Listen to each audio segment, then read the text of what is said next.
Baik, selamat pagi semuanya. Hari ini kita bertemu lagi dalam perkuliahan pendidikan kewarganegaraan.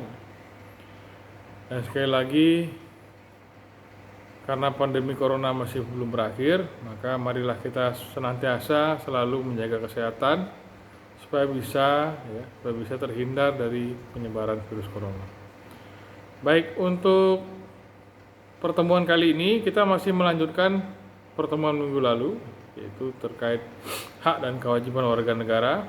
Minggu lalu sudah ada tugas juga terkait hak dan kewajiban warga negara, yaitu bagaimana analisis dari para mahasiswa secara berkelompok terhadap implementasi hak dan kewajiban warga negara dalam film The Citizen. Nah, untuk terakhir saya sudah jelaskan juga di video, yaitu terkait bagaimana hak dan kewajiban warga negara Indonesia dalam Undang-Undang Dasar 1945. Nah, untuk kali ini saya lanjutkan ya. Jadi minggu lalu kan sudah hak dan kewajiban warga negara Indonesia. Nah, minggu ini kita mulai dari tugas dan tanggung jawab negara Indonesia berdasarkan Undang-Undang Dasar 1945. Dalam pasal 29 ayat 2 di sana tertulis jelas ya, yaitu bahwa negara bertugas ya, bertanggung jawab untuk menjamin kemerdekaan setiap penduduk untuk memeluk agama dan kepercayaan masing-masing. Dan juga pasal 30 ayat 3 melalui TNI ya, negara Indonesia wajib untuk mempertahankan atau bertugas untuk mempertahankan, melindungi dan memelihara keutuhan dan kedaulatan negara. Jadi sekiranya misalnya ada serangan dari luar terhadap kedaulatan negara Indonesia, maka TNI beserta rakyat wajib untuk mempertahankan. Jangan sampai kedaulatan negara kita bisa diambil alih oleh pihak luar. Dan berikutnya juga ada pasal 30 ayat 4, pasal 31 ayat 2, pasal 31 ayat 3, pasal 31 ayat 4, dan pasal 31 ayat 5. Nah, ada sekitar 14 ya tugas dan tanggung jawab negara Indonesia yang tercantum dalam Undang-Undang Dasar 1945. Nah, ini bisa dibaca nanti ya, bisa dibaca. Tapi saya tadi sudah sebutkan yang beberapa tanggung jawab yang sekiranya cukup cukup penting ya, yaitu terkait masalah kebebasan beragama dan kedaulatan negara. Nah, berikutnya kita lanjutkan terkait hubungan negara dan warga negara. Apa kira-kira hubungan negara dan warga negara? Menurut Undang-Undang Dasar 1945, nah kita harus pertanyakan juga, apa hak negara dalam UUD 45? Baik, kita coba mengambil perspektif teori keadilan Aristoteles. Aristoteles ini murid dari Plato ya, seorang filsuf Yunani ya. Nah, dia memiliki seorang murid yang bernama Aristoteles.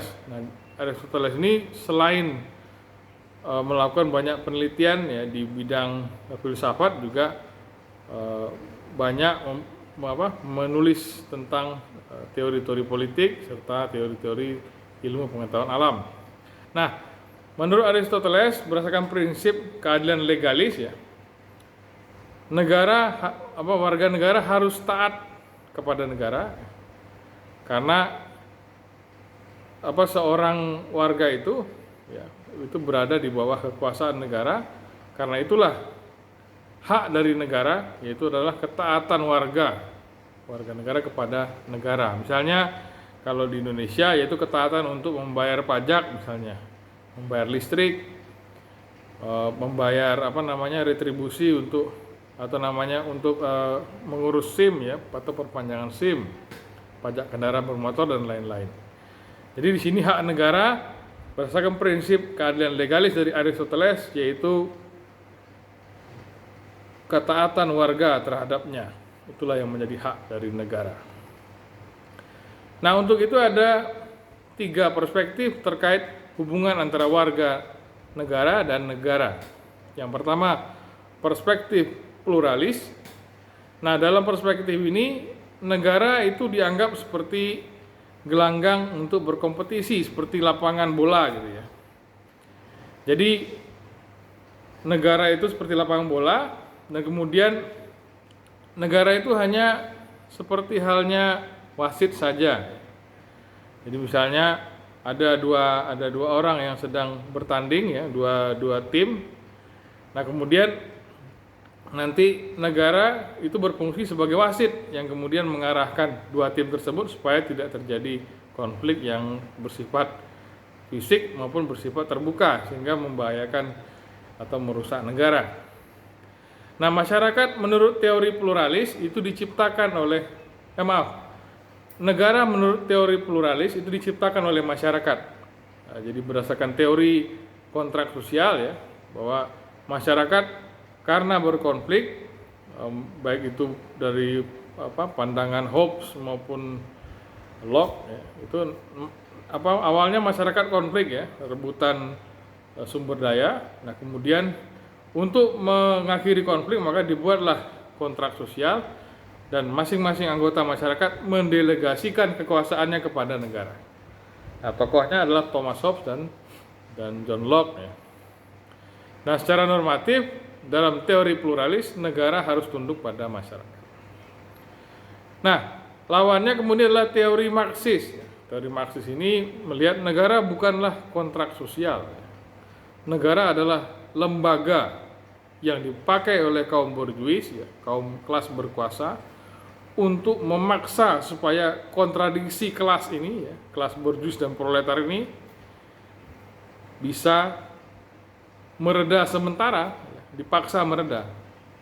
Tapi tetap saja kelas yang berkuasa lah yang kemudian kepentingannya diakomodir oleh negara. Kelas tertindas, kelas proletariat ya tidak akan diakomodir kepentingannya ya, terkecuali kelas penguasa atau kelas borjuis itu terdesak. Dan juga ada konsep hegemoni dari pemikir Marxis Antonio Gramsci, yaitu negara kemudian memberikan ilusi ya kepada masyarakat, jadi seolah-olah negara menjalankan kepentingan rakyat, padahal sebenarnya tidak.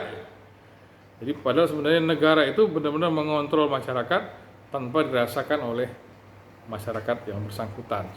Itulah teori Marxis. Jadi negara bukan kontrak sosial, melainkan adalah alat untuk meredakan pertentangan kelas dalam masyarakat. Nah, sintesisnya teori pluralis dan teori Marxis ini ada sintesisnya. Nah, ini kemudian yang menyampaikan adalah Anthony Giddens, salah seorang filsuf dari Inggris ya. Dalam teorinya yaitu teori strukturasi. Jadi bagi si Giddens ini ada dua kata kunci, yaitu struktur Marxis dan agensi pluralis. Nah, struktur dan agensi ini ya adalah dualitas yang saling mempengaruhi secara terus-menerus atau secara senantiasa berdialektika. Negara adalah struktur, warga negara adalah agensi. Negara mempengaruhi warga ya, dalam dua arti, yaitu memampukan, enabling, dan menghambat atau constraining. Misalnya ketika seseorang ingin mengurus dokumen KTP misalnya. Nah, jadi untuk pengurusan KTP ada beberapa dokumen-dokumen yang dibutuhkan misalnya. Yaitu misalnya seperti kalau ada yang pindah tempat, berarti ada surat pindah dari tempat sebelumnya. Dan seseorang juga harus menemui perwakilan negara yaitu RT, RW, lurah, camat ya, untuk supaya bisa membuat KTP. Nah, setelah KTP didapatkan, maka warga negara yang bersangkutan bisa melanjutkan mengurus yang lain seperti misalnya mengurus SIM atau mengurus sertifikat-sertifikat lainnya. Jadi KTP itu adalah pintu ya atau kunci untuk masuk ke dalam urusan-urusan lainnya, sehingga ketika memiliki KTP maka seseorang dimampukan atau di-enable oleh negara. Seperti itu. Tapi ketika seseorang tidak punya KTP maka dia akan sulit untuk mengurus yang lain-lain. Nah, sebaliknya itu kan struktur ya, negara yang mempengaruhi agensi atau mempengaruhi warga negara. Nah, agensi juga bisa mempengaruhi atau warga negara juga bisa mempengaruhi struktur. Contohnya misalnya ketika warga negara mengalami kesulitan misalnya ya, atau dipersulit oleh negara atau banyak kepentingan-kepentingannya yang tidak diakomodir oleh negara, maka warga negara bisa melakukan pembangkangan sipil atau civil disobedience seperti yang terjadi sekarang di Myanmar. Nah, ini kan sebenarnya Myanmar itu negara ya, awalnya kan memang dikuasai oleh sipil, tapi kemudian militer yang melihat sipil itu ternyata tidak sesuai dengan aspirasi mereka, maka mereka melakukan kudeta. Nah, sipil kemudian pasca kudeta militer, sipil tidak terima juga. Sipil yang merupakan agensi tidak terima ketika struktur negara ini diambil alih oleh militer, sehingga terjadilah demonstrasi boikot ya, pembangkangan sipil, sehingga sampai sekarang masih proses ya, apakah negara Myanmar bisa terpengaruh oleh pembangkangan sipil yang dilakukan oleh warganya seperti itu. Tapi yang jelas inilah cara dari agensi atau warga negara untuk mempengaruhi struktur atau untuk mempengaruhi negara, yaitu melalui demonstrasi, boikot, atau pembangkangan sipil. Nah, untuk Indonesia bagaimana? Bagaimana hubungan negara Indonesia dan warganya? Jadi dalam Undang-Undang Dasar 45 ya, sebenarnya tidak secara eksplisit menyebutkan hak negara, tapi terdapat secara implisit terdapat pasal-pasal tentang kewajiban warga negara. Jadi memang negara pada dasarnya tetap memiliki hak untuk ditaati peraturannya. Nah, ini bisa kita lihat dalam social practice. Jadi negara dan warga negara masing-masing memiliki hak dan kewajiban sesuai dengan porsinya masing-masing. Negara memiliki kewenangan untuk mengatur warganya, warga negara juga memiliki fungsi kontrol terhadap negara. Nah, itulah ya hubungan antara negara dan warga negara berdasarkan Undang-Undang Dasar 1945. Baik, jika ada pertanyaan bisa disampaikan melalui Zoom meeting. Terima kasih atas perhatiannya ya, kurang lebihnya mohon maaf. Sampai bertemu minggu depan. Selamat pagi.